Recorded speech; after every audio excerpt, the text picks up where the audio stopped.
მოისმინა. თავდაცვის ყოფილი მინისტრის სკანდალური ღია ეთერიდან და დღეს იმავე საზოგადოებას კიდევ უფრო ბევრი კითხვა გაუჩნდა ვიდრე მაშინ 25 სექტემბერს ინგა გრიგოლიას ღია ეთერის შემდეგ. ოქრუაშვილი, რომელიც ალბათ 1%-ით მაინც ვარაუდობდა, რომ მისივე სკანდალური განცხადებები დაპატიმრებით დასრულდებოდა და ოქრუაშვილი სავარაუდოდ იმაზეც იფიქრებდა, რომ მასზე დაპატიმრებულზე ზეწოლაც განხორციელდებოდა, როგორც ამას დღეს ოპოზიციის ლიდერები ამბობდნენ. რატომ წავიდა ის ამ ნაბიჯზე? ეს არის კითხვა, რომელზეც ვეჭვობ, რომ დღეს ჩვენ ამომწურავი და ობიექტური პასუხი მივიღოთ. ამ ეტაპზე რაც ჩვენ ვიცით, ნამდვილად არის ის, რომ მან დროებითი თავისუფლებისთვის 10 მილიონი ლარი უნდა გადაიხადოს და ის, რომ მან დღეს გამოძიებას აღიარებითი ჩვენება მისცა. რამდენიმე წამში დღის მთავარი თემით ჩვენ ვიწყებთ 8 ოქტომბრის ღია ეთერს. წარდგენილ ბრალდებაში მირაბი ოქროშვილი თავი დამნაშავეში ნაწილობრივ კი მზად არის ითანამშრომლოს გამოძიების. გამოძიების დეპოზიტზე შემოტანილი უნდა იქნეს გირაოს თანხა 10 მილიონი ლარის ოდენობით. ბრალდებულ ირაკლი ოქროშვილის მიმართ აკუთი ღონისძიების სახით შეფასებული პატიმრობა შეიცვალოს გირაოთი 10 მილიონი ლარის ოდენობით. სასამართლოს ხდომა სკანდალური აღიარებითი ჩვენების შემდეგ ყოფილი თავდაცვის მინისტრი უარყოფს ყველა ბრალდებას, რაზეც მან ღია ეთერში ისაუბრა. ჩემი მხრიდან აღნიშნული განცხადების გაკეთება გამოწვეული იყო პოლიტიკური დივიდენდების მიღების მიზნით. ირაკლი ოქროშვილს გირაოს გადახდის შემდეგ გაუშვებენ. უმრავლესობა სახელმწიფო გადატრიალებაზე მიანიშნებს. საქართველო გადაურჩა კარგად ორგანიზებულ შეთქმულებას და მე მინდა თქვენ გადმოგცემთ ამ ადამიანების რეალურ სახეს, რასრულადაც აქვთ მათ, რეალურად ვისი დაგეგმილიც იყო და შეურწყვეთ ულვაში. ბატონო ბადრიე, საკმარისი არის სხვისი ხელით ინტრიგების ქსოვა და პროვოცირება წილისწამების და სხვის ზურგს უკან დამალვა. რას ნიშნავდა უმრავლესობის ლიდერთა ეს განცხადებები, ვინ არის მთავარი სამიზნე, რას გეგმავს გაერთიანებული ოპოზიცია, დღის მთავარი თემა ღია ეთერში. რა ახსნა აქვს ოქრუაშვილის ბოლოდროინდელ წინააღმდეგობრივ განცხადებებს? რატომ თქვა მაშინ, რატომ გადათქვა დღეს? საკუთარი ვერსია ჟურნალისტებს უმრავლესობის ერთ-ერთმა ლიდერმა გიგა ბოკერიამ შესთავაზა ციტატა სააგენტოებისთვის მიცემული ინტერვიუდან. ოქრუაშვილი თავისი არასწორი პოლიტიკური გათვლის მსხვერპლი გახდა. ის დარწმუნებული იყო, რომ სკანდალის შიშით ხელშეუხებლობის გარანტიას მიიღებდა. ოქრუაშვილსა და მის მეგობრებს, მათ შორის მეცენატ ბადრი პატარკაციშვილს, განზრახული ჰქონდათ ხელისუფლების დაშანტაჟება და დასუსტება. თავისი ბინძური მეთოდებით ამას ვერ მიაღწია. სწორედ ამის გამო გახდა ოქრუაშვილი იძულებული გამოძიებასთან ეთანამშრომლა. დაზინა ასეთია გიგა ბოკერიას განმარტება ოქრუაშვილის ბოლოდროინდელ მოქმედებებზე. თუმცა ფაქტია ისიც, რომ სახელმწიფო გადატრიალებაში ეჭვმიტანილ ადამიანს და ასეთად კი ოქრუაშვილს დღეს დეპუტატი დავით კირკიტაძე მოიხსენიებდა, თავდებში თუნდაც 10 მილიონის სანაცვლოდ არ უშვებენ. რას ფიქრობთ ოქრუაშვილის აღიარებით ჩვენებაზე? ასეთია ჩვენი დღევანდელი ინტერაქტივის კითხვა და სამი სავარაუდო პასუხი. პირველი ეს იყო ზეწოლის შედეგი, მეორე მან თქვა დღეს სიმართლე და მესამე ეს იყო თავისუფლებაზე გამოსვლის მცდელობა. თინა ხიდაშელი, ლევან გაჩეჩილაძე, გოგა ხაინდრავა, კობა დავითაშვილი, ეკა ბესელია, კონსტანტინე გამსახურდია არიან ღია ეთერის სტუმრები. ჩვენ ვიწყებთ პირველი სტუმრი თინა ხიდაშელი. დღეს ოპოზიცია გაერთიანებული შემადგენლობით კვლავ პარლამენტის წინ შეეკრიბა და საგანგებო განცხადებით მიმართა საზოგადოებას. ქალბატონ თინას მივესალმები, მადლობას მოვახსენებ გადაცემაში მონაწილეობისთვის. ქალბატონო თინა, ბევრი შეფასება მოისმინა დღეს საზოგადოებამ ოპოზიციის მიმართ. ეს იყო გაბადრული ოპოზიცია, ეს იყო დაბნეული ოპოზიცია, ეს იყო ოპოზიცია, რომელსაც ასე ვთქვათ, წინ უკვე გეგმების დასახვა გაუჭირდება. რეალურად როგორ გრძნობს ოპოზიცია დღეს თავს იმ ჩვენებების შემდეგ, რომელიც ჩვენ ვნახეთ 2 საათზე? მოგესალმებით, ეკა დიდი ბოდიში ცოტა ცუდად მესმის და ასე იმიტომ ვდგევარ. ჩვენ აქ დღეს გავაკეთეთ განცხადება 8 საათზე, ეხლაც აქ ვართ გაერთიანებული ოპოზიცია სრული შემადგენლობით. ჩვენ გვინდა რომ უთხრათ ყველას, ვისაც ეს უხარია, ანუ ვისაც ეს წყინს, რომ ოპოზიციაში რაიმე ბზარის შეტანა შეუძლებელია, ჩვენ გავართ ერთად არა იმიტომ, როგორც ამას უკვე 10 დღეა ვაცხადებთ, რომ ირაკლი ოქროაშვილის გარშემო გავერთიანდით, ეს არ არის სიმართლე, ჩვენ გავერთიანდით იმ მოთხოვნების გარშემო, რომელიც იმ პრობლემების გარშემო, რომელიც 3 წელია დაგროვდა ამ საზოგადოებაში. ჩვენ გავართ ერთად, იმიტომ რომ ასეთია ქართველი ხალხის ნება და უკვე ძალიან დიდი ხანია ეს მოთხოვნა სახეზეა, ჰაერში კიდია და აი ჩვენ პოლიტიკურმა პარტიებმა ამ ქვეყანაში მოქმედმა და სახელმწიფოებრივი პასუხისგებლობით ახსავსე პარტიებმა გადავწყვიტეთ, რომ უნდა ვიდგეთ ერთად და მივიდეთ იმ მოთხოვნის აკმაყოფილებამდე მივიყვანოთ ხელისუფლება, რომელიც აქ 28 სექტემბერს ამ მოედანზე იყო ნათქვამი, რომ საქართველოში კონსტიტუციურ ვადებში უნდა ჩატარდეს საპარლამენტო არჩევნები. საუბარი არის 2008 წლის აპრილზე ანუ იმ ვადაზე, რომელთაც აირჩია საქართველოს პარლამენტი ამ ქვეყნის მოსახლეობა. კეთილი, ქალბატონო თინა. უზურპაცია ძალაუფლების, რომელიც შარშან-შემოდგომაზე გააფორმა საქართველოს პარლამენტმა, არ უნდა შედგეს. ეს არის გაერთიანებული ოპოზიციის მოთხოვნა და ამ მოთხოვნისთვის ჩვენ მუდამ ერთად ვიდგებით, სანამ იგი არ იქნება დაკმაყოფილებული. ქალბატონო თინა, თქვენი შეფასებად ოპოზიციის პასუხი. კი ბატონო, ქალბატონო თინა, თქვენი შეფასებად იმასთან მიმართებაში, რაც დღეს ვნახეთ შუა დღისას გულისხმობ ოქროაშვილის აღიარებით ჩვენებას და შემდეგ უკვე სასამართლო პროცესს. დიახ, დიდი მადლობა. ჩემი შეფასება არის ძალიან მარტივი. იმის მიუხედავად, რა სიტყვის დღეს ირაკლი ოქროაშვილი ან ხვალ კიდევ რას მოვისმენთ, ან ზეგრას მოვისმენთ, ამას არავითარი მნიშვნელობა არ აქვს, თავარი არის ფაქტები, რომელიც ფაქტად რჩება. ირაკლი ოქროაშვილის აღიარებების მიუხედავად, ზურაბ ჟვანია არ გაცოცხლებულა. ამ აღიარების მიუხედავად, ვალერი გელაშვილი ისევ ნაცემია და მისი ცემისთვის ბრალდებულები საქართველოს საზოგადოებას არ უნახავს. მისი ამ აღიარების მიუხედავად ის კონტრაქტები, ის კორუფციული გარიგებები, რომელიც შედგა საქართველოს ხელისუფლებასა და ხელისუფლების სხვადასხვა შტოებს შორის, სამინისტროებსა და ბატონ ალასანიას ვას შორის ისევ სახეზეა და ადგილზეა და ის კონტრაქტები არავის არ გაუუქმებია. საქართველოს პრეზიდენტის ყველა განკარგულება, რომელთაც იგი ხან საკუთარ მიწას ხან ძმაკაცებს, ხან რეალურ პირებს ისევ ადგილზეა, ისევ სახეზეა, ისინი არავის არ გაუუქმებია. ამიტომ არავითარი მნიშვნელობა არ აქვს, რა სიტყვის დღეს ირაკლი ოქროაშვილი, თავარი არის ის სიმართლე, რომელსაც რომელზეც ჩვენ 3 წელია ვსაუბრობ და ამ კითხვებზე ხელისუფლებას პასუხი ისევ გასაცემი აქვს. ნუ რა ვის ნუ შეექმნება შთაბეჭდილება, რომ ირაკლი ოქროაშვილის ამა თუ იმ განცხადების გამო კითხვები აღარ არსებობს. ზურაბ ჟვანიას სიკვდილთან დაკავშირებით კითხვები ისევ არის, ის კითხვები, რომელსაც 2 წელია ეს საზოგადოება სვავს და ვალერი გელაშვილის ცემის ფაქტზე არავინ დღემდე დაპატიმრებული არ ყოფილა და პასუხისგებაში მიცემული არ ყოფილა. ხელისუფლებამ უნდა გვითხრას ამ ორ საქმეზე, ყველა იმ კორუფციულ გარიგებაზე, რომელსაც ამ წლების განმავლობაში იყო საუბარი. სანდრო გირგვლიანის და ირინა ენუქიძის საფლავები ისევ საბურთალოს სასაფლაოზეა და არც ამ კითხვაზე ჩვენ პასუხი არ მიგვიღია. ამიტომ ყველაფერი სახეზეა, ყველაფერი ისევ ისეა, როგორც იყო, ზუსტად ისეა, როგორც იყო 28 სექტემბერს, როდესაც აქ მოვიდა 10,000-ობით ადამიანი და ზუსტად ასე იქნება 2 ნოემბერსაც, როდესაც გაცილებით უფრო მეტი ხალხი შეიკრიბება აქ ამ გამზირზე და ხელისუფლებას აიძულებს ისე როგორც ეს არაერთხელ უქნია ქართულ ხალხს, რომ დანიშნოს სამართლიანი არჩევნები. დიახ, ქალბატონო თინა, მე ძალიან მაინტერესებს თქვენი შეფასება შემდეგთან დაკავშირებით. პრაქტიკულად ყველა თემასთან მიმართებაში, როდესაც ირაკლი ოქროაშვილს დღეს უკვე აღიარებითი ჩვენების დროს კითხვას უსვამდნენ, წინ უძღოდა შემდეგი ფრაზა: ყველა თემასთან მიმართებაში ხაზგასმით მინდა აღვნიშნო. ასეთ მტკიცებულებებს არ ვფლობ. ვერ დაგიდასტურებთ აღნიშნული ინფორმაციის სიზუსტეს. მხოლოდ ერთადერთი თემა, სადაც ჩვენ მოვისმენთ ვრცელი, ასე ვთქვათ, კომენტარი, ეს იყო პატარკაციშვილის სეგმენტი, თუ შეიძლება ასე ითქვას. და ყველა მოვისმენთ, რაც თქვა ოქროაშვილმა, რომ პოლიტიკური დივიდენდების მისაღებად გააკეთა ეს ყველაფერი, ხელსაყრელ პოლიტიკურ მდგომარეობაში რომ ყოფილიყო თვითონ, მას ჰქონდა შეხვედრები პატარკაციშვილთან და ასევე ლიკვიდაციასთან გაკეთებული განცხადება ასევე განპირობებული იყო იმ მოტივით, რომ მასაც მიიღო პოლიტიკური დივიდენდები. ამის შემდეგ ჩვენ უკვე ვხედავთ უმრავლესობის წევრთა განცხადებებს უკვე პატარკაციშვილის მისამართით. ანუ მე უბრალოდ მინდა, რაც მე ჩამოგითვალეთ, თქვენი შეფასება, თქვენი აზრი, რასთან გვაქვს საქმე, როგორ ფიქრობთ? ეს არის ჯერ ერთი პირველ რიგში უნდა ითქვას ამბობით, რომ იყენებით სიტყვას ამბობდა, ირაკლი ოქროაშვილი კი არ ამბობდა, არამედ კითხულობდა.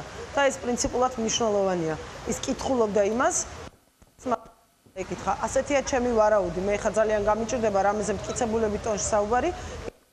მე უკვე კაზე, იგი მისცეს და უნდა წაეკითხა. აქცენტი ბადრი პატარკაციშვილზე ჩემის აზრით სრულიად ლოგიკურია და გაგრძელება იმ ხაზის, რომელსაც ხელისუფლება ერთი კვირაა მისდევს, ჩვენ ეს პირველად არ მოვისმინეთ, სწორედ ეს უნდა ეთქვა ირაკლი ოქროაშვილს და სწორედ ეს იყო მთავარი ხელისუფლებისთვის, იმიტომ რომ აი ეს პარანოია, რომლითაც ეს ხელისუფლება და მიხეილ სააკაშვილი არიან შეპყრობილი ხელისუფლებაში მოსვლის პირველი დღიდან, რომ არც ერთ პრეზიდენტს ამ ქვეყანაში ვადაში არ დაუმთავრებია თავისი მმართველობა და ეს პარანოია, რომელიც აწუხებს სააკაშვილს, რომ მასაც შეიძლება დაემართოს, მუდმივად უნდა იყოს დღის წესრიგში, მუდმივად უნდა გველაპარაკებოდნენ იმას, რომ ვიღაცეები რაღაცა შეთქმულებას გეგმავენ და სახელმწიფო გადატრიალება იგეგმება. მე გაგახსენებთ სრულიად უწყინარ ამბავს ბატონი კილაძის დაპატიმრების, როდესაც რაღაცა გაუგონარი ამბები მოგვიყვა ხელისუფლებამ და შემდეგ ისე გაათავისუფლეს ეს კაცი, რომ არავის ბოდიშიც არ მოუხდია, ხო? ეს მუდმივად ხდება, მუდმივი თემები, ოღონდ ერთი რამე ავიწყდება მიხეილ სააკაშვილს, რომ მას როგორც ჩანს თავისუფალი არჩევნების მოთხოვნა, სახელმწიფო გადატრიალება გონია, იმიტომ რომ მან არ იცის რას ნიშნავს თავისუფალი არჩევნები, არასოდეს მონაწილე არ ყოფილა და ის დარწმუნებული არის როგორც ჩანს, რომ თავისუფალი არჩევნების მოთხოვნა ნიშნავს სახელმწიფო გადატრიალებას. თუ მას ეს ასე გონია, მაშინ მე ვურჩევდი მიხეილ სააკაშვილს, მე ასე არასდროს არ ვლაპარაკობ და არ გამომირჩევი ესეთი საუბრით, მაგრამ დღეს შემიძლია ვთქვა, რომ თუ კი მიხეილ სააკაშვილი თვლის, რომ თავისუფალი არჩევნების მოთხოვნა ეს სახელმწიფო გადატრიალება ფსიქიატრიულ საავადმყოფოში მიმართოს და გაესინჯოს, იმიტომ რომ ძალიან სერიოზულ შემთხვევასთან გვაქვს საქმე. პირველად ვამბობ, მე ამას ასეთი რამ არ მithქვამს, მაგრამ სრულიად გაუგონარი და წარმოუდგენელია ჩემთვის ის, რასაც ვისმენ დღეს, რომ თურმე მოთხოვნები სამართლიანი არჩევნების ჩატარებაზე კონსტიტუციურ ვადებში, ამ ქვეყნის მოსახლეობის მიერ მინიჭებული მანდატის ფარგლებში ყოფილა სახელმწიფო გადატრიალების მცდელობა. ძალიან საინტერესო მიგნება არის ხელისუფლების წარმომადგენელთა მხრიდან და შემიძლია მხოლოდ მივულოცო აი ეს აბსურდის ზეიმი, რომელსაც დღეს ჩვენ მთელი დღეა ვისმენთ ტელეეკრანებიდან. მე უბრალოდ მინდა კიდევ ერთხელ ხაზგასმით ვთქვა ის ორი მომენტი, რითიც თქმას დღეს მე პრინციპში მინდა საზოგადოებისთვის, რომ არაფერი ამ განცხადებები და ამ აღიარებებით არ ცვლილა. ჩვენ ერთად გავართ, ჩვენ ისე ვიქავართ, სადაც ვიყავით ამ 3 წლის განმავლობაში, ოღონდ ერთად, ამჯერად და არა ცალ-ცალკე, როგორც 1 და 2 წლის წინ ვიყავით. და ჩვენ 2 ნოემბერს ისევ ველოდებით აქ საქართველოს მოსახლეობის იმ ნაწილს, რომელსაც ტკივა, რომელსაც აწუხებს, რომელსაც აქვს კითხვები, რომელსაც აღარ შეუძლია აიტანოს ის უმსგავსობა, რომელსაც ყოველდღიურად გვაწვდიან ტელეეკრანები. აი ეს კგბ-ში დადგმული სცენარები, რომელიც დღეს კიდევ ერთხელ ვნახეთ 30 წლის და 40 ვნახეთ ჩვენ ბოლოს ესეთი ამბები და ისევ მეორდება. და მინდა მივმართოთ ყველას, ვისაც ეს ყველაფერი აწუხებს, რომ მოვიდეს აქ და საქართველოს ხელისუფლებისგან აქ ამ მოედანზე, სადაც ყველა ამ ქვეყნისთვის მნიშვნელოვანი გადაწყვეტილებები მიიღებოდა, მოსთხოვოს პასუხი ხელისუფლებას და მოითხოვოს, რომ არჩევნები ჩატარდეს სამართლიანი, თავისუფალი არჩევნების გზით გავისტუმროთ ეს ხელისუფლება ჯერ სახში და შემდეგ უკვე სამართალდამცავები გაარკვევენ სად იქნება. დიდი მადლობა. დიდი მადლობა. ქალბატონ თინა, ეს იყო თინა ხიდაშელი. ჩვენ განვაგრძობთ ჩართვებს პარლამენტიდან, სადაც იმყოფებიან გაერთიანებული ოპოზიციის წარმომადგენლები, რამდენიმე წამში გავესაუბრებით ადვოკატ ეკა ბესელიას. ეხლა კი მინდა შემოგთავაზოთ ინფორმაცია, რომელიც სააგენტო ინტერპრესმა გაავრცელა ბადრი პატარკაციშვილის მეგობარზე დაყრდნობით, კერძოდ ბიზნესმენის ინფორმაცია ბიზნესმენის საქართველოსდან გაფრენის თაობაზე. ამ ინფორმაციის მიხედვით პატარკაციშვილის წასვლაზე გადაწყვეტილება რამდენიმე დღის წინ იყო მიღებული, გაფრენა დაგეგმილი იყო დილის 11 საათზე, გადაიდო ნავიგაციისა თუ აეროპორტის წარმომადგენელთა მიზეზით, რამდენჯერმე იმ მოტივით, რომ ჩვენს ტერიტორიაზე უნდა გადაეფრინა რუსეთიდან სასუმხეთში მიმავალ თვითმფრინავს, რომელსაც ურანი გადაჰქონდა. ამდენად გარკვეული მინიშნებები ოქროაშვილის მონანიებასა და პატარკაციშვილის გაფრენასთან სრულიად უადგილოა. შეგახსენებთ ინტერპრეს ნიუსი ავრცელებს ამ ინფორმაციას პატარკაციშვილის მეგობარზე დაყრდნობით. და ეკა ბესელიას მივესალმები, ადვოკატს, რომელიც იცავდა ან იცავს ოქროაშვილის ინტერესებს. ქალბატონო ეკა, პირველ რიგში მინდა კითხოთ, როდის და როგორ შეიტყვეთ ამ ინფორმაციის შესახებ, რასაც დღეს ყველა უწოდებს ოქროაშვილის აღიარებით ჩვენებას. ეკა, მოგესალმებით და მივესალმები ტელემაყურებელს. მე ამ ინფორმაციის შესახებ გავიგე დაახლოებით დღის 3:30-ისთვის ვიმყოფებოდი სააპელაციო სასამართლოში ერთ სასამართლოს ხდომაზე და ჩემ ტელეფონზე ზარი იყო გამრთული და შემოდიოდა უამრავი ზარი, მათ შორის ჩემი მეგობრების, მოძრაობის წევრების და მე მივხვდი რომ რაღაცა ხდებოდა, გამოვედი სასამართლო დარბაზიდან და დაირეკა ერთ-ერთი ტელეკომპანიიდან და მკითხეს აი გირაოს თაობაზე აპირებ თუ არა ამ გირაოს თანხის შეტანას, რაც მართალი გითხრათ ხუმრობად ჩავთვალე, გადავამოწმე ინფორმაცია და მითხრეს რომ აი გავრცელდა სატელევიზიო ჩანაწერები, სადაც ოქროაშვილი აღიარებს წარდგენილ ბრალდებებს და ასე შემდგომ, რაც დღეს მე მთელმა საქართველოს მიხილა. პირველი მე რაც გავაკეთე, ეს იყო რომ გადავწყვიტე შევსულიყავი მე-7 საპყრობილეში, შევხვედროდი ირაკლი ოქროაშვილს და უშუალოდ მასთან გამერკვია და მისი პოზიციის გამოხატვით გამერკვია რეალურად რა მოხდა, იმიტომ რომ მთელი ეს ამ დღეების განმავლობაში ეკა დღიდან მისი დაკავების არ ყოფილა არც ერთი დღე, რომ ჩვენის არ გვენახა, მათ შორის ბოლოს ჩვენის ვნახეთ პარასკევს, დღის ბოლოს დაახლოებით 6 საათი იქნებოდა და მე როგორც აი წინა დღეებში ვაკეთებდი განცხადებას, ეს რეალურად მართლაც ესე იყო, ნამდვილად არ შემიმჩნევია, რომ მას რაღაცა სულიერად შეეშინდა, ან გატეხეს, ან ალტერნატივის წინაშე იდგა, გადაედგა რაიმე ნაბიჯი, ვთქვათ, აღიარებითი ჩვენებებისკენ თუ ასე შემდეგ. ამდაგვარი აბსოლუტურად განწყობა ამგვარი მე მისთვის არ შემიმჩნევია, პირიქით ის იყო ძალიან საბრძოლო განწყობილებაზე. ბოლო დღესაც, როდესაც ვესაუბრეთ მე და ჩემი კოლეგა მას გარკვეულწილად მინიშნებებსაც კი აკეთებდა, რომ საჭირო იყო მეტი აქტიურობა და პოზიციის გამოხატვა ჩვენგან იმ ბრალდებებზე, რომელიც საჯაროდ პრესკონფერენციებზე კეთებოდა გენერალურ პროკურატურაში, ანუ იმის თქმა მინდა, რომ ის იყო საბრძოლო განწყობაზე. ის არ ადასტურებდა არც ერთ ბრალდებას, რომელიც მის მიმართ იყო წარდგენილი. უფრო მეტიც, ძალიან საინტერესოა ის ფაქტი, ეკა, რომ ბოლო დღეს, აი, როდესაც ჩვენ ნახეთ ბოლო შაბათ-კვირას ვერ ვახერხებთ ხოლმე შესვლას, იმიტომ რომ კრძალავს ამას სასჯელ ასრულების დეპარტამენტი და ადმინისტრაცია შაბათ-კვირას ადვოკატების შესვლას. ეს იყო ხუთშაბათს, როდესაც მან ეს აი ორ განცხადებაზე მომიწერა ხელი, ეს არის მისი ხელმოწერით, აი არ ვიცი ხედავთ თუ არა, მისი ხელმოწერით ორივე განცხადება, ძალიან საინტერესოა ამ განცხადებების შინაარსი, ეს არის გენერალური პროკურატურის საპროცესო ხელმძღვანელის პროკურორის სახელზე გაკეთებული სასამართლოს თავმჯდომარის სახელზე, იუსტიციის მინისტრის სახელზე, სადაც ის თავის პოზიციას არ ვიცი, გულმა უგრძნო თუ რა, მთხოვა რომ ეს ამ ტიპის განცხადება შემედგინა, სადაც აფიქსირებს რომ მას არ უნდა არც ერთ სხვა ადვოკატის მონაწილეობით რაიმე ტიპის საგამოძიებო მოქმედებაში მონაწილეობა, ის პირდაპირ წერს რომ მე და ჩემს ორ კოლეგას, ქალბატონ გელაშვილს და ბატონ ჩოჩიშვილს ენდობა მისი ინტერესების დაცვას და ასევე ამბობს რომ არც ერთი შეხვედრა სამართალდამცავ ორგანოებთან, არც ერთი ოქმის შედგენა არ მოხდეს ჩვენი მონაწილეობის გარეშე. მე ეს განცხადება გადავეცი ერთ-ერთ პროკურორს, რომელიც ახალი დაზუსტებული ბრალდების წარდგენით შევიდა ბატონ ოქრუაშვილთან.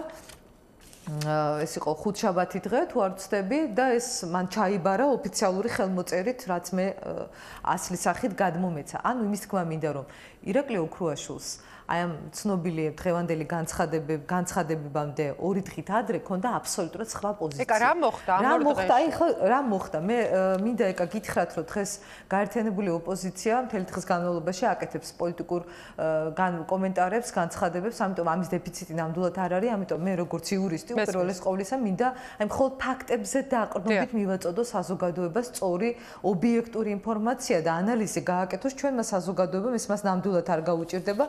ფაქტია ის, რომ შაბათ-კვირას მოხდა მასთან შესვლა.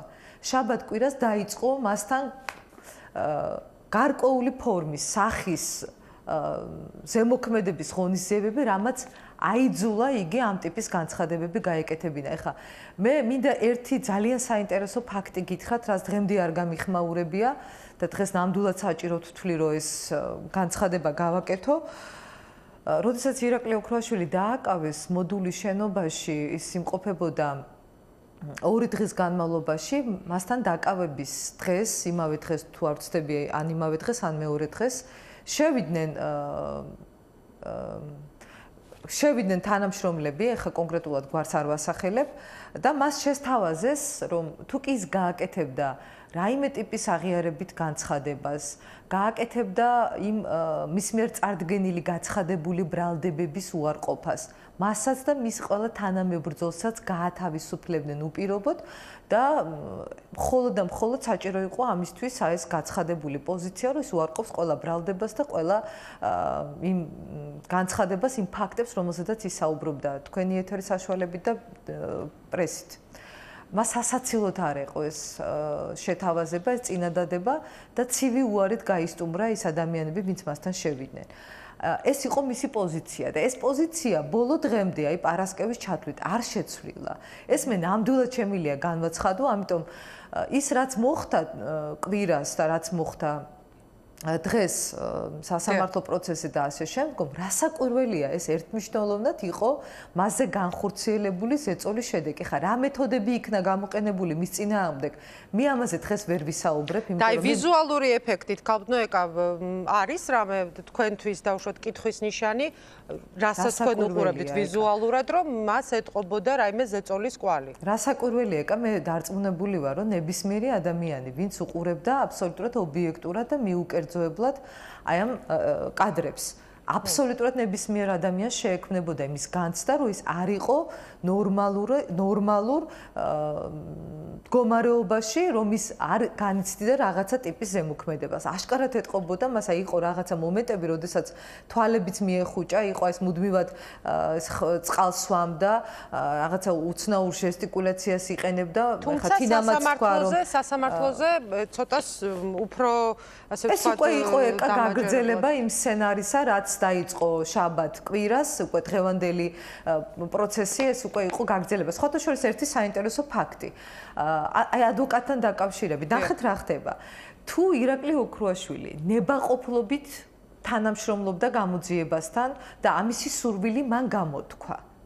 ბუნებრივია პროკურატურას პირველ რიგში, როდესაც დააპირა მასთან შესვლა, ძალიან საეჭვოა ის, რატო შევიდნენ შაბათ-კვირას, როდესაც შაბათ-კვირას უქმე დღეებია და აკრძალულია საქართველოს კანონმდებლობით საგამოძიებო მოქმედებების ჩატარება, თუ გადაუდებელი ღონისძიება არ არის. გადაუდებელი ღონისძიება არ იყო, ეს არის უდაო.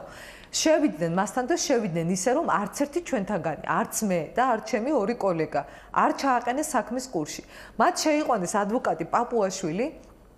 საინტერესოა ირაკლი ოქრუაშვილმა როგორ მონახა ადვოკატი პაპუაშვილი, გარეთ გამოუშვეს, მოაძებდინეს, დაარეკინეს ტელეფონით, როგორ უნდა მომხდარიყო ადვოკატისა და ოქრუაშვილის შეხვედრა და მათი შეთანხმება, თუ აქ პროკურატურა არ ჩაერია.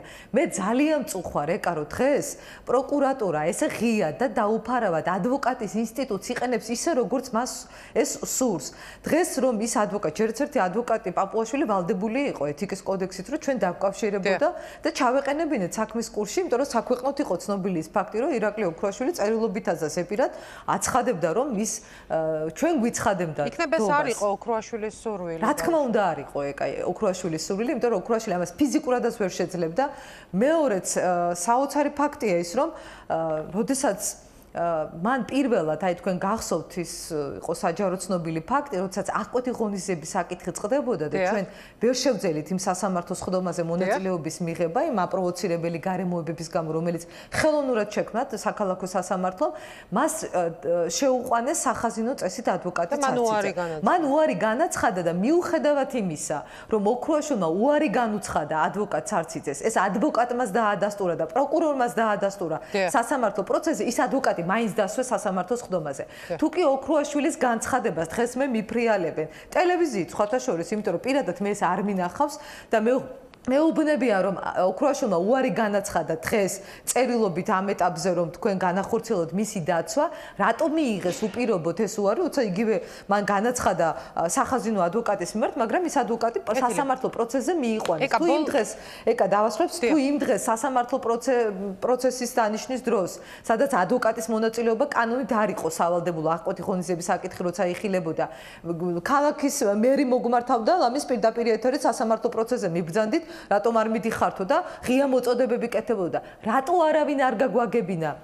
ან მე, ან ჩემს კოლეგებს, რომ მიმდინარეობდა დაკითხვა ოქრუაშვილის ან სასამართლო პროცესი. მე დღეს მაშინ, როდესაც მივიდექი მეშვიდე საპყრობილის წინ და ვითხოვდი ოქრუაშვილთან შესვლას, აი მაშინ შემოვიდა ეს მანქანა, სადაც ალბათ ოქრუაშვილი, ირაკლი ოქრუაშვილი იჯდა, იმიტომ რომ შემდგომ ნახე ის კადრები, რომ სასამართლო პროცესზე ის მონაწილეობდა. ანუ იმ დროს მოიყვანეს, მაშინ მე განმიცხადა ადმინისტრაციის ხელმძღვანელობამ, რომ პროკურატურის მითითებით არ მიშვებდნენ მე შენობაში. ამის უფლება არ აქვს პროკურატურას თვითონ გადაწყვიტოს ექსკლუზიურად, ვინ დანიშნოს დამცველად და ვინ მოხსნას. ეს არის აბსოლუტურად აღმაშფოთებელი ფაქტი, რასაც დღეს აკეთებს პროკურატურა და კიდევ ერთი განცხადება, მე დღეს ისე მოვისმინე და საზოგადოებამაც მოისმინა მოსამართლის ქალბატონი ჯვარშეიშვილის განცხადება, სპიკერ მოსამართლის, რომელიც ძალიან საეჭვოდ ერთი ერთზე დამთხოვით აკეთებს იმ ტიპის განცხადებებს, რასაც აკეთებს პროკურატურა საჯარო ბრიფინგებზე და სადაც ის ამბობს ესეთ ფრაზებს, შეფასებას უკეთებს ადვოკატების საქმიანობას, რომ ეს არის მიზანმიმართული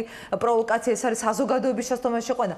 არა აქვს მოსამართლეს ეთიკის კოდექსით უფლება აკეთოს ამგვარი განცხადებები, ადვოკატის საქმიანობას შეაფასოს ისე, როგორც მას და პროკურატურა სურს. არა აქვს მოსამართლეს ამის გაკეთების უფლება. დღეს მე ვხედავ ძალიან ძიმე სიტუაციას, როდესაც პროკურორიც, მოსამართლეც აბსოლუტურად ერთი და იგივე მიზნის მისაღწევად იყენებს ყველა უკანონო მეთოდს და ხერხს. ბოლო კითხვა მაქვს თქვენთან ამ თემასთან მიმართებაში, ეს არის გირაოს თანხა, რომელმაც ამ თანხამ არანაკლებ შოკში ჩააგდო საზოგადოებამ, ვიდრე დაუშვათ იგივე აღიარებითმა ჩვენებამ. ეხლა ყველა ფიქრობს იმაზე, რას იზავს ოქროაშვილი, გადაიხდის ამ 10 მილიონ ლარს, შესაბამისად უფრო მეტი კითხვის ნიშანი ჩნდება, იმიტომ რომ საქართველოში ყოველ მეორეს არ აქვს 10 მილიონი ლარი, ბუნებრივია.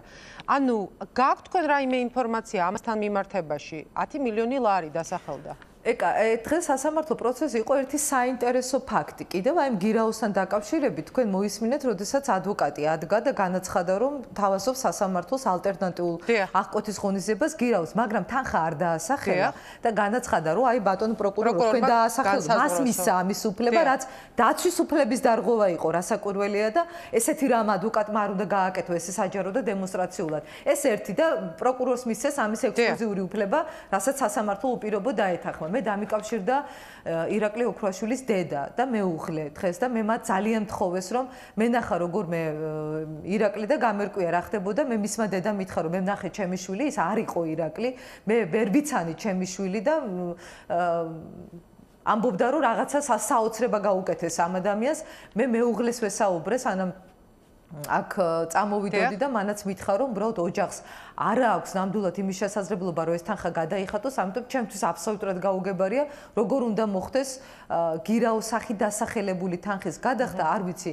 ეკა ეს მიზნად ისახავდა იმას რომ აი გაკეთდა ასეთი განცხადება როგორ ილმობიერია, ეხლა ბრალდება და სასამართლო რომ მისცეს ბატონ ოქროაშვილს შესაძლებლობა თავისუფლების ყოფნის პერიოდში ამტკიცოს ის იყო მართალი თუ არა იმ განცხადებების გაკეთების დროს და აი ბატონო გადაიხადოს ეს გირაო.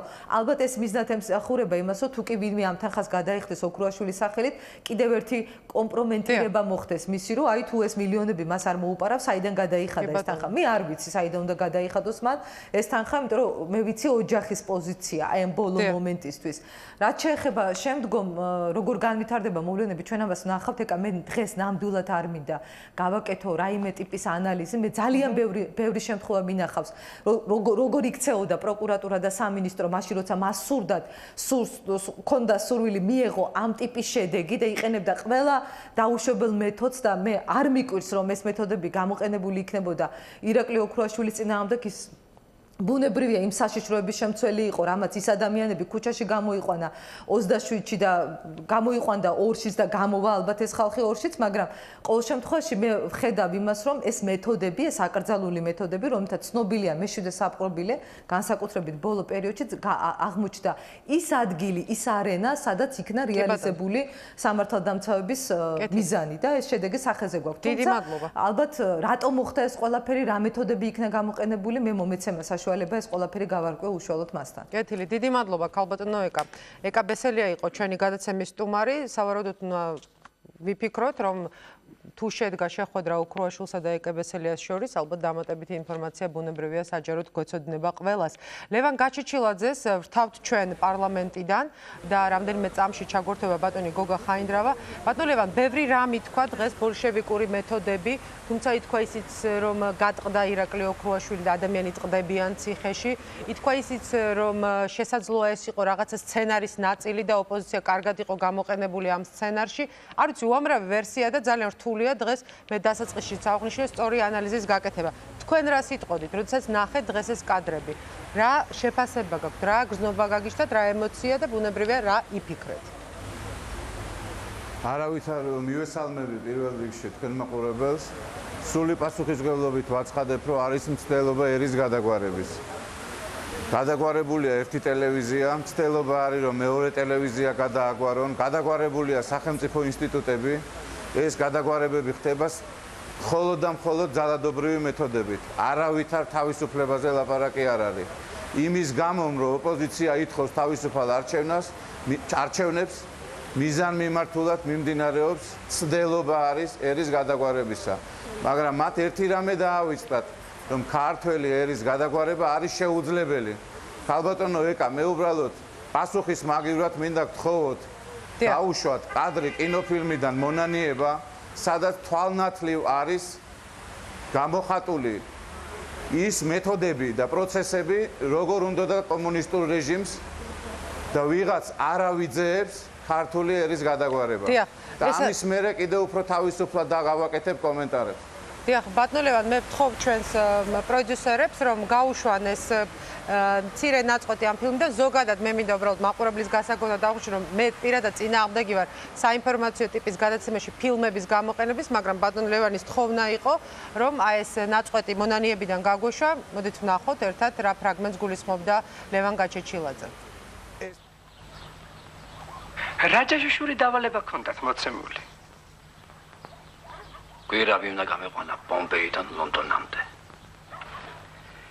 ვინ გეხმარებოდათ ამ საქმის შესრულებაში? შეთქმულთა მთელი შემადგენლობა. კონკრეტულად? რამდენი კაცი? 2700.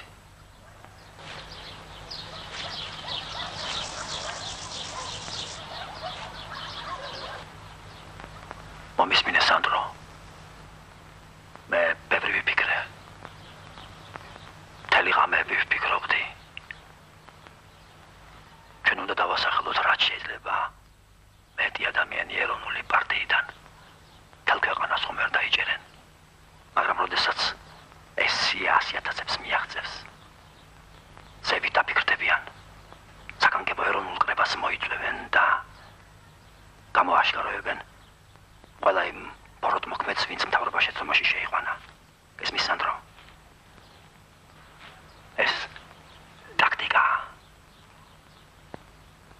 ეშმაკური მსაგრული ტაქტიკა. ნახეთ ბატონო ლევან, პრინციპში გასაგებია ის ანალოგიები, რასაც თქვენ ავლებთ. დიახ. ანალოგიას არ ვიძახი, ეს არ არის კინო. ეს არის ქართველი ხალხის ისტორია. ეს არის ისტორია და ისტორიის დეტალი, რომელიც ხდებოდა. ეს მეთოდები არის კლასიკა, შემუშავებული საბჭოთა რეჟიმის მიერ და იგივე მეთოდებით ხდება არა ერთი ადამიანის და ორი ადამიანის და ერთი ინსტიტუტის და ორი ინსტიტუტის. მთელი ქვეყნის გადაგვარების მცდელობა არის დღეს არავიძეების მიმართ. არავიძეები ქვეყანას ვერ გადააგვარებენ, ამის დასტური იქნება 2 ნოემბერი. იმიტომ რომ დედამ აღარ იცის შვილი როგორ გაზარდოს, შვილმა აღარ იცის მშობლებს როგორ მოეპყროს, ეს არის ჩვენი გადაგვარების ისტორია. გამორიცხულია ამის უკან დახევა არ შეიძლება. თან ცდელობა არის მხოლოდ და მხოლოდ ძალადობრივი მეთოდებით. არავით მე კიდევ ერთხელ მოუწოდებ ხელისუფლებას. სანამ დროა გონს მოეგონ იცით რა არის? შეიძლება სიმაღლეში ძალიან დიდი იყო, მაგრამ სული გქონდეს მოკლე. მოკლე სულიან ადამიანებს, აი რომლებიც ძირში არიან, ძირში საზოგადოება ნაძირლებს ეძახის, ნაძირლებს. აქედან გამომდინარე, თუ არ გინდათ, რომ ეს კლიშე ბოლომდე გაყვეთ, ჩაატარეთ კონსტიტუციური თავისუფალი არჩევნები, თუმცა მე ვერ ვიტყვი რომ ხელისუფლების გარეშე თქვენ რა გეშველებათ, იმიტომ რომ ხელისუფლების გარეშე ხელისუფლებაშიც არავიძეები ხართ. 2 ნოემბერს დაგიმტკიცებთ, სად არის ერი და სად არის გაუტეხლობა. დიახ. ბატონო ლევან, დიდი მადლობა გადაცემაში მონაწილეობისთვის. ჩვენ ბრუნდებით რამდენიმე წუთში რეკლამის შემდეგ. გოგა ხაინდრავა, კობა დავითაშვილი, კოკო გამსახურდია.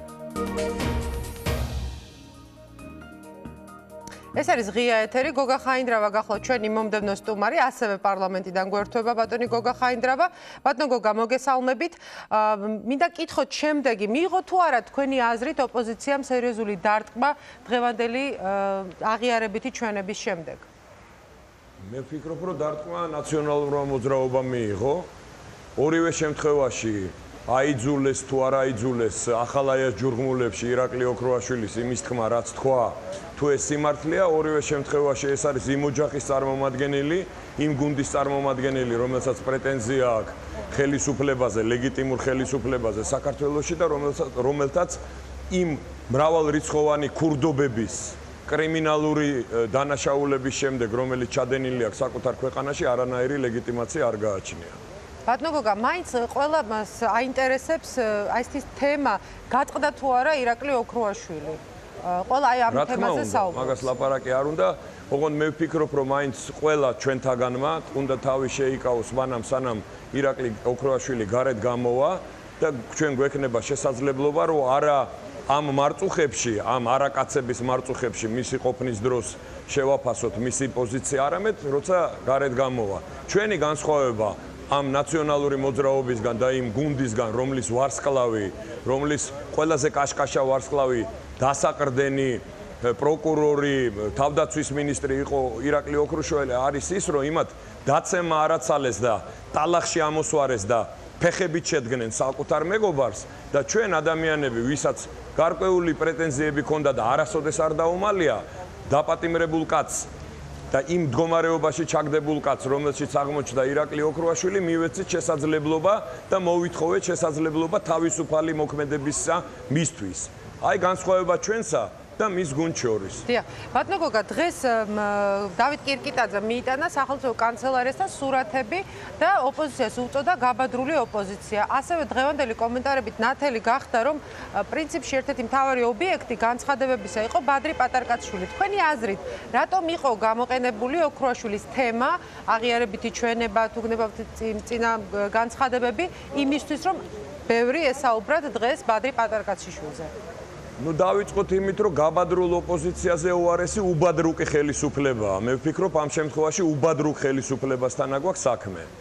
რაც შეეხება ბადრი პატარკაციშვილის თემას, მე ვფიქრობ, რომ ყველაფერი, რაც ირაკლი ოქროაშვილმა თქვა, იმ პირობებში, რა პირობებშიც თქვა, სერიოზულად განხილვის საგანი ვერ გახდება. მხოლოდ საბჭოთა აზროვნების და კომისარული აზროვნების ადამიანებს, რასაც წარმოადგენს სააკაშვილი, კირკიტაძე, ბოკერია, ლომაია და დანარჩენები, აღიარებითი ჩვენება არის რაღაცის დამამტკიცებელი ფაქტი. არც ერთ ცივილიზებულ ქვეყანაში, არც ერთ სამართალში, საზოგადოებაში, სადაც საკუთარი თავის პატივისცემა აქვს, კანონის პატივისცემა აქვს და ხალხის პატივისცემა აქვს, აღიარებითი ჩვენება არ ითვლება არგუმენტად. არგუმენტად ითვლება ძიება, უტყუარი საბუთები იმის, რომ ის, რაზეც ლაპარაკობს ადამიანი, არის დადასტურებული. მე ვფიქრობ, რომ ის კითხვები, რომელიც საზოგადოებას ჰქონდა, დღევანდელმა დღემ არ შეცვალა. თავის დროზე, რამოდენიმე დღის წინ, ოქროაშვილმა უბრალოდ დაადასტურა ის ბრალდებები, რომელსაც ჩვენ წელიწად ნახევარია, 2 წელიწადია ვლაპარაკობთ. არაფერი ახალი საზოგადოებას ოქროაშვილისგან არ მოусმენია. უბრალოდ მნიშვნელოვანი იყო ის, რომ ერთ-ერთი ცენტრალური ფიგურა, ერთ-ერთი ბურჯი ამ ხელისუფლების დაადასტურა იგივე, რასაც ჩვენ ვლაპარაკობ დიდი ხანია. და მე ვფიქრობ, რომ ის კითხვის ნიშნები დღის წესრიგში დარჩა, ის დამოკიდებულება, რომელიც საზოგადოებას გააჩნია ამ კრიმინალური დაჯგუფებისადმი და მე დიდი ხანია, დიდი ხნით ადრე ირაკლი ოქროაშვილამდე ვლაპარაკობდი, რომ ეს არის კრიმინალური დაჯგუფება, რომელმაც უზურპაცია გააკეთა ხელისუფლების საქართველოში და ეს ძალიან მალე დადასტურდება. ქართული საზოგადოება მათგან განსხვავებით არც ბრმა არის და არც ყრუ და არც უთხვი. ეს არის ძალიან ბრძენი ხალხი საუკუნეების მანძილზე. ამაყად მოსიარულე მიუხედავად იმისა, რომ უმძიმეს განსაცდელში ჩავარდნილი თავის დროზე და ამაში ძალიან მარტივად დარწმუნდებიან 2 ნოემბერს ეს ადამიანები, ვინც დღეს ხელისუფლებაზე პრეტენზიას აცხადებენ, თუმცა ისევ ვიმეორებ, არანაირი ლეგიტიმაცია მას მერე რაც აი ამ ჯგუფში მოხდა, მას მერე რაც უამრავი თანამდებობის პირი და პირველ რიგში ქიტოშვილი, რომელიც უკვე იმ დროს ქურბაცაცა იყო, როდესაც პრეზიდენტმა გადაიყვანა თავის საპარლამენტო დივნად თუ შეიძლება მეშლება, მოკლედ უახლოეს პირად. არაფერი არ შეცვლილა, რა კრიმინალებიც და მექრთამეებიც იყვნენ, ის მექრთამეები დარჩნენ, უბრალოდ ერთ-ერთი თავისი წევრი ფეხქვეშ გათელეს. არ დაინდეს, შედგნენ ფეხით სუყველანი და თანაც ულოცავენ ერთმანეთს ამ დიდ წარმატებას, რომ ფეხქვეშ გათელეს საკუთარი ვარსკვლავი. ბატონო გოგა, რა მინდა კითხოთ? მოსალოცია, ბატონო. დიახ, რა მინდა კითხოთ? დაუშვით იგივე ქიტოშვილის ფაქტი, იგივე თუ გნებავ დღეს 10 მილიონის მოთხოვნა, იგივე დაკავებები, რომელიც ჩვენ არაერთი გვინახავს ოქროაშვილთან დაკავშირებული, არადაკავშირებული და მუდმივად არის დაკავება ხალხის და ასევე არის განცხადება, რომ კორუფციასთან ბრძოლა მიმდინარეობს. თუმცა ფაქტი არის, რომ კორუფციის ნიშნები, მოდით ესე ძალიან რბილად ვთქვათ, არა მარტო ბრძოლა, სააკაშვილმა გამოაცხადა, რომ უკვე დაამარცხა კორუფცია ქვეყანაში, სამწუხაროდ საკუთარ ოჯახში და გარემოცვაში ააყვავა ეს კორუფცია და ელიტარულ კორუფციად აქცია. ბატონო გოგა, მე რა მინდა დიდი ხანია გვესმის, რომ ეს დაძლეულია უკვე და აღმოჩნდა, რომ ყველა ნაბიჯზე ნებისმიერი მათთაგანი 10-ეულობით ჯერ საერთოდ სამარცხვინო და სასაცილო 10 მილიონი გირაო ოქროაშვილს, ნუ რა ვიცი ახლა, თუ საკუთარი პარტიული სალაროდან მოიტანენ ამას, თორე საიდან უნდა მოიტანოს, სხვა მე წარმოდგენა არ მაქვს, თუმცა მინდა გითხრათ, რომ დღეს აღმოჩნდა, რომ უამრავი ადამიანი, ჩვეულებრივი ადამიანი მზად იყო, რომ თავისი პენსიიდან თუ თავისი ხელფასიდან, თავისი კაპიკებიდან ეს ფული შეეგროვებინათ, იმიტომ რომ ხალხს სიმართლე აინტერესებს. იმ ახალაიას და სააკაშვილის ჯურღმულებში ნამოქმედარი კი არა, სიმართლე და ეს ხალხი ამ სიმართლეს აუცილებლად გაიგებს. და სათანადო დასკვნებს გამოიტანს და ამის მოწმენი ძალიან მალე ვიქნებით სულ ყველანი 2 ნოემბერს აი ამ ადგილას, სადაც მე ახლა ვდგევარ. კი ბატონო, მადლობა ბატონო გოგა. გოგა ხაინდრავა იყო ჩვენი სტუმარი. კობა დავითაშვილს მივმართავთ შემდეგი კითხვით, ასევე მას მივესალმებით და ბუნებრივია ტრადიციულად მადლობას მოვახსენებთ გადაცემაში მონაწილეობისთვის. ბატონო კობა, 2 ნოემბრისთვის კვლავ ძალაში რჩება აქციის ჩატარება პარლამენტის წინ. დღევანდელი აღიარებითი ჩვენების შემდეგ როგორ ფიქრობთ, აი გულწრფელად რომ მითხრათ, რამდენად ძნელი იქნება ოპოზიციისთვის საზოგადოების იმ ნაწილის გადარწმუნება, რომელმაც დაიჯერა, რომ დღეს აღიარებითი ჩვენებით ირაკლი ოქროშვილმა სიმართლე თქვა. პირველ რიგში ეს იყო მიხეილ სააკაშვილის აღიარებითი ჩვენება და არა ირაკლი ოქროშვილის. მან ხელმეორედ აღიარა, რომ ყველა ის ბრალდება, რაც მას საუხენეს იყო სწორი.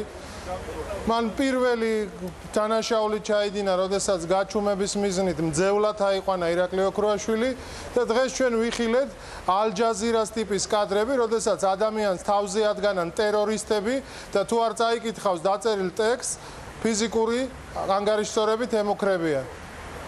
მძევლად აყვანა ტერორისტების წესია, ტერორისტებზე პასუხი ხალხმა უნდა მოახდინოს ერთიანად. დღეს როგორც არასდროს ერთიანია მთელი ოპოზიცია, როგორც არასდროს ერთიანია მთელი საზოგადოება, თქვენი ინტერაქტივიც აჩვენებს, რომ საზოგადოებას არ ჯერა მორიგის სიყალბის და სიცრუის ამ უბადრუკი ხელისუფლების. ეს არის ბოლო გაფორთხალება და 2 ნოემბერს ძალაში რჩება აქცია, ჩვენი ღონისძიება ყველა ძალაში რჩება და მე მინდა უთხრა ამ უბადრუკებს, რა გიხარიათ ქვეუბედურებო, რა პენსიები გაზარდეთ, სტაჟის და დამსახურების მიხედვით, ანაბრები დაარიგეთ, მცირე მიწარმეებს შეღავათები მიეცით თუ კმაყოფილი გახადეთ, უცებ ხალხი თუ მიხეილ სააკაშვილო გონია 50 ლარად იყიდება ქართველი ლერი. არ იყიდება ეს ხალხი და დიდი ერია. დღეს ჩვენ ოფისში უამრავი ადამიანი იყო მოსული და ყველა პარტიის ოფისში და გამოთქვამდა მზადყოფნას ნებისმიერი ფორმით თანადგომისთვის. და ჩვენ ამის დემონსტრირებას მოვახდენთ არაერთხელ. და მინდა უთხრა ამ ხელისუფლებას, თქვენი დღეები ბატონებო დათვლილია. ჩვენ მივახცევთ 2 ნოემბერს აქ თავისუფალი არჩევნების დანიშვნას, ჩვენ მივახცევთ სამართლიანი არჩევნების ჩატარებას და არჩევნების გზით გაგიშვებთ იქ, სადაც იმსახურებთ. აი ეს არის ჩვენი გზავნილი ხელისუფლების მიმართ. დიახ, მე მინდა უბრალოდ მაყურებელს უთხრა, ინტერაქტივის მიხედვით ხედავს მაყურებელი ეკრანზე, რომ პირველ პასუხზე არის ყველაზე დიდი მონაცემი. 92% 1800 ზარი არის, უბრალოდ მაცნობებენ ახლა ჩვენი საეთეროდან. ბატონო ყობა, მინდა რა კითხოთ, თქვენ ძალიან კარგად იცნობთ ირაკლი ოქროაშვილს და ზოგადად მას ესეთი სახე ჰქონდა ქართულ პოლიტიკაში და მთავრობაში, ესეთი საკმაოდ ძლიერი პიროვნება იყო და ასე ვთქვათ, ასე ახასიათებდა მას ყველა. როგორ ფიქრობთ, რა შეიძლება მომხდარიყო? რომ ის წასულიყო თუნდაც ზეწოლის ქვეშ აი ამ დაუშვათ აღიარებით ჩვენებაზე. მოგახსენებთ, მე ნამდვილად ვერ გავჯი მკაცრად და თითოეულ მოქალაქეს მოუწოდებ თვითონ წარმოიდგინოს საკუთარი თავი მის ადგილას. არნახული ზეწოლის პირობა, მე სახეზე ვერ ვიცანი ეს ადამიანი, მე მას კარგად ვიცნობ. მისი მიმიკა და ასე ვთქვათ, საუბარი იყო შეცვლილი. ის იმყოფებოდა არადამიანური ზეწოლის და დარწმუნებული წამების ქვეშ და ამით გამოსძალეს მას ეს ჩვენება. ამის მიუხედავად საზოგადოება კვლავ დარწმუნებული იყო, რომ მისი პირველი ჩვენება არის სწორი და მეორე აშკარა ზეწოლის შედეგია. ვერ მიაღწიეს იმ შედეგს. რა შედეგი უნდა მიეღწიათ? ეხლა ამით საზოგადოებას კიდევ ერთხელ აჩვენეს თავისი არაადამიანური სახე, კიდევ ერთხელ დაადასტურეს, რომ მკვლელების, ტერორისტების და მოძალადეების ხელისუფლება ყავს და ამ ხელისუფლებას თავმოყარე ქართველი ერი არ მოითმეს. 28 სექტემბერს აქ იყო ადამიანები, რომლებმაც თავისი პენსიიდან 2 ლარი გამოყვეს, რომ აქ მოსულიყვნენ. მათ ძალიან კარგად იციან, რომ ჩვენ არა გვაქვს იმის სახსრები, რომ ტრანსპორტირება ჩვენი ხარჯით მოვახდინოთ, მაგრამ აქ 2 ნოემბერს კვლავ მოვა ადამიანი. იცით, ქართველ ადამიანს უჭირს ხოლმე, მაგრამ როცა ჭირიან, ხინიან მის ოჯახში. რა იდეის ირგვლივ, რისთვის მოვა 2 ნოემბერს ადამიანი, რისთვის მოვლენ ადამიანები? ამ ხელისუფლების შესაცვლელად. სათქმელად იმისა, რომ ყველა წინასაარჩევნო დაპირება, რომელიც იყო მიცემული 2 ნოემბერს 4 წლის წინ, არის არ შესრულებული და თაღლითი და ყალბისხმნელი ხელისუფლება გვყავს ჩვენ სათავეში, რომლის ადგილი აღარ არის ამ ხელისუფლებაში და ეს უნდა მოხდეს მშვიდობიანად არჩევნების გზით მათი გაცილება. და კიდევ ერთხელ ვიტყვი, ჩვენ ხალხს რომ უჭირს, ჭირშია თუ ლხინშია, ბოლო კაპიკს გადადებს ხოლმე და წავა და ნათესაურ ვალს მოიხდის, ჭირის სუფრა აქ თუ ლხინის. საქართველოს დღეს დიდი ჭირი უდგას სააკაშვილის ხელისუფლების სახით და ერთ დღეს ნათესაურ ვალის სიხდიან ხოლმე ხალხი და გადადებენ ყველაფერს იმ ორ კაპიკს მოიკლებენ და პენსიონერი იქნება მიანაბრე, ექიმი, პედაგოგი, უმუშევარი, დევნილი, რომელიც უმძიმეს მდგომარეობაშია. ყველა მოვა აქ და მოსთხოვს პასუხს ამ ხელისუფლებას. ჩვენ შევასრულეთ ხალხის შეკვეთა, ოპოზიცია ერთიანია როგორც არასდროს და ხალხიც ერთიანია როგორც არასდროს. დიდი მადლობა ბატონო კობა. ხალხის პარტიის ლიდერი კობა დავითაშვილი იყო ჩვენი სტუმარი და ამ გადაცემაში ბოლო სტუმარი ბატონი კონსტანტინე გამსახურდია, პარტია თავისუფლების ლიდერი. მე მას მივესალმები. ბატონო კონსტანტინე, საკმაოდ დიდი ხნის მოგესალმებით. ბევრჯერ გაუვლიათ პარალელი ამ დღეების მანძილზე დღევანდელ მოვლენებსა და იმ პერიოდში შორის, როდესაც საქართველოში სამოქალაქო ომი დაიწყო და ოქროაშვილი ერთგვარად კიტოვანსაც შეადარეს. თქვენ ბუნებრივია ეს ისტორია ძალიან კარგად იცით და თქვენს თავზე გაქვთ გამოცდილი ეს პერიოდი. თქვენ ავლებთ თუ არა პარალელს 91-92 წლების დასაწყის მოვლენებსა და იმ მოვლენებს შორის, რომელიც ხდებოდა სულ რაღაც ერთი კვირის წინ? ალბათონო ეკა, სანამ გადავიდოდეთ ისტორიულ ანალიზებზე და შედარებებზე, მე მინდა უთხრა ჩვენს ტელემაყურებელს, რომ ხელისუფლება ამ საზარელი კადრების ჩვენებით შეეცდა და შეეშინებიდა მთელი საზოგადოება, ოპოზიცია და ხალხი. ცით მათ გვითხრეს მარტივად, რომ ჩვენ არ გაგვაჩნია კანონი, ჩვენ დავარღვევთ ნებისმიერ პროცესუალურ ნორმას და ჩვენთვის ახლა გარკვეული თვალსაზრისით დიდი სიახლე არ ყოფილა. ჩვენ 4 წლის განმავლობაში საკმაოდ ბევრი საშინელი კადრი ვნახეთ ტელევიზიით. მე მინდა ერთი რამ მოგახსენოთ. ზვიად გამსახურდიამ თავი შესწირა თავისუფალ საქართველოს, დემოკრატიულ საქართველოს. მან განაცხადა, რომ მე მინდაო დამოუკიდებელ თავისუფალ საქართველოში შევქმნაო ჰაიდ პარკიო. ზვიად გამსახურდიას საქართველოში არ ხდებოდა კერძო საკუთრების ამზომამდე ხელყოფა, როგორც ეს ხდება დღეს. ზვიად გამსახურდიას საქართველოში იყო სასამართლო, რომელიც იყო რეფორმირების გზაზე და არ იყო ამზომამდე უკანონო და უსამართლო. ზვიად გამსახურდიას დროს არ ხდებოდა პატიმრების წამება ციხეებში, როგორც ეს ხდება დღეს. ზვიად გამსახურდიას დროს არ ხდებოდა ადამიანების ფიზიკური განადგურება ქუჩებში, როგორც ეს ხდება დღეს. და კიდევ რამდენი რამ ჩამოვთვალო. არაფერს არ ვიტყვი იმაზე, რომ კურსი იყო სახელმწიფოსი აბსოლუტურად მიმართული, ასე ვთქვათ, ქართულ სულზე, სულიერებაზე, ეროვნულობაზე, რომლის წინააღმდეგაც მიმდინარეობს ეს აქტიური ბრძოლა, ფაქტიურად სულის შაკლა. მე ამას ყველაფერს დავარქმევდი სულის შაკლას, სულის შაკლის მცდელობას. მაგრამ მე დარწმუნებული ვარ, რომ ქართველ ერს ვერ გასტეხავს აფთრის ტორი. ქართველი ერი არის დღეს შეგნებული, საკმაოდ ერთიანია, ოპოზიცია ისე ერთიანია, როგორც დღეს არასდროს. ჩვენ ვართ მობილიზებულნი და მოუწოდებ ყველას ორში მოვიდეს აქ. ჩვენ გვაქვს ერთი მიზანი, ეს არის თავისუფალი, დემოკრატიული, არა გაყალბებული, არა საბჭოური არჩევნები, რომელიც 14 წელიწადია ფაქტობრივად არ ჩატარებულა საქართველოში. აი ჩვენი უმთავრესი მოთხოვნა უნდა იყოს და იქნება აი სწორედ ეს. დიახ, ბატონო კონსტანტინე, თქვენ აღნიშნეთ, რომ ოპოზიცია დღეს ისეთი ერთიანია, როგორც არასდროს. რა გაერთიანებთ? ანუ ბუნებრივია სხვადასხვა თემებთან მიმართებაში იქნება აზრთა სხვადასხვაობა. და დღეს პრესაში გავრცელდა ასეთი ინფორმაციაც, რომ ოქროაშვილის აღიარებითი ჩვენების შემდეგ თითქოს ოპოზიცია გარკვეულწილად დაბნეული იყო. იყო ეს დაბნევის მომენტი, იყო ის მომენტი, რომ გჭირდებოდათ რაღაც პერიოდი, რომ ანალიზი გაგეკეთებინათ და შემდეგ ყოფილიყო ეს კომენტარები. ანუ რამდენად დადგა დღეს? დიახ, გისმენთ. ვერ დაგეთანხმებით, რომ ოპოზიცია იყო დაბნეული. ბუნებრივია, ადამიანი, რომელიც არ ფიქრობს, ის ვერ მიაღწევს წარმატებას. საჭიროა ანალიზით, საჭიროა ფიქრიც და მომხდარის, ასე ვთქვათ, შეჯამება, მაგრამ მე ვერ ვნახე დაბნეულობა, მე თვითონ არ გახლავართ არანაირად დაბნეული. მე ჩემი პოზიცია რის განმავლობაშიც არაერთის დავაფიქსირე, ასე რომ ჩვენ ვართ მობილიზებულნი, ჩვენ ვართ მზად, ჩვენი გეზიდან არ გადაუხვევთ არც ერთი ნაბიჯით მერწმუნეთ. ძალიან დიდი მადლობა ბატონო კონსტანტინე გადაცემაში მონაწილეობისთვის. ეს იყო კონსტანტინე გამსახურდია, პარტია თავისუფლების ლიდერი. თქვენ მოისმენთ პრაქტიკულად სრული სპექტრი გაერთიანებული ოპოზიციისა და ჩვენ დაბრუნდებით რამდენიმე წუთში რეკლამის შემდეგ.